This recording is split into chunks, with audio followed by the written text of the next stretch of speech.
গেল প্রায় 2 বছর সময় ধরে গাজার উপর অমানবিক এবং বিভৎস হামলা চালিয়ে আসছে ইহুদিবাদী ইসরায়েল। গাজায় হামলার ভেতর দিয়ে সিরিয়ায় ঘটে গেছে রাজনৈতিক পরিবর্তন, এমনকি মধ্যপ্রাচ্যের আরেক শক্তিশালী দেশ ইরানও চালানো হচ্ছে সাম্রাজ্যবাদী আগ্রাসন। সব মিলিয়ে মধ্যপ্রাচ্য জুড়ে বড় ধরনের সংঘাত আসতে পারে বলে ধারণা করছেন রাজনৈতিক বিশ্লেষকেরা। এদিকে আগামী সেপ্টেম্বরে ফিলিস্তিনকে রাষ্ট্র হিসেবে স্বীকৃতি দেওয়ার ঘোষণা দিয়েছেন ফ্রান্সের প্রেসিডেন্ট ইমানুয়েল ম্যাক্রন। তবে ফ্রান্সের এমন পরিকল্পনার খবরে তীব্র প্রতিক্রিয়া দেখিয়েছে ইসরায়েল এবং দেশটির প্রধান মিত্র শক্তি যুক্তরাষ্ট্র।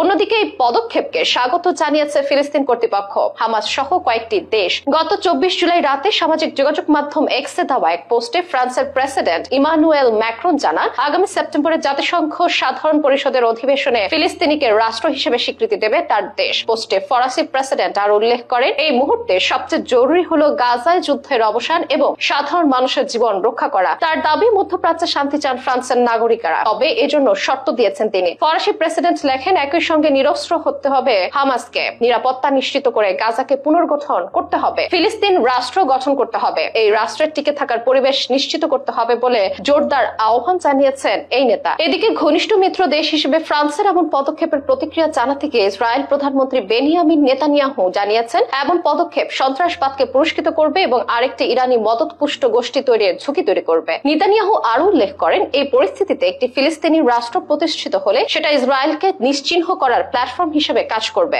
শান্তিতে পাশাপাশি বসবাসের জন্য নয়। স্পষ্ট করে বললে, ফিলিস্তিনিরা ইসরায়েলের পাশে একটি রাষ্ট্র চায় না, তারা ইসরায়েলের জায়গায় একটি রাষ্ট্র চায়। তবে ইসরায়েল এবং যুক্তরাষ্ট্র ক্ষুব্ধ প্রতিক্রিয়া দেখালেও ফ্রান্সের পরিকল্পনাকে স্বাগত জানিয়েছে ফিলিস্তিন কর্তৃপক্ষ, স্বাধীনতাকামী সংগঠন হামাস এবং ইউরোপ এবং মধ্যপ্রাচ্যের আরো কয়েকটি দেশ। এক বিবৃতিতে ফিলিস্তিনের বাহিনীটি বলছে, ফরাসি প্রেসিডেন্টের এই অঙ্গীকার আমাদের নির্যাতিত ফিলিস্তিনের জনগণের প্রতি ন্যায় বিচার প্রতিষ্ঠা এবং তাদের আত্মনিয়ন্ত্রণের বৈধ অধিকারের প্রতি সমর্থনে ইতিবাচক পদক্ষেপ হিসেবে বিবেচিত হবে। স্বাধীনতাকামী সংগঠনটি আরো বলেছে, আমরা বিশ্বের সব দেশকে, বিশেষ করে ইউরোপীয় দেশগুলোকে এবং যারা এখনো ফিলিস্তিন রাষ্ট্রকে আনুষ্ঠানিক স্বীকৃতি দেয়নি তাদেরকে ফ্রান্সের পদক্ষেপ অনুসরণ করার আহ্বান জানায়। ইতিমধ্যে ফিলিস্তিনের রাষ্ট্রকে স্বীকৃতি দিয়েছে ইউরোপের দেশ স্পেন। এবার মাখর ঘোষণাকে স্বাগত জানিয়ে দেশটির প্রধানমন্ত্রী পেদ্রো সানচেজ বলেছেন, নেতানিয়াহু যা ধ্বংস করার চেষ্টা করছেন আমাদের একসঙ্গে তা রক্ষা করতে হবে। এই ক্ষেত্রে রাষ্ট্রভিত্তিক সমাধান একমাত্র পন্থা। ম্যাক্রনের এই উদ্যোগকে ঐতিহাসিক সিদ্ধান্ত বলছে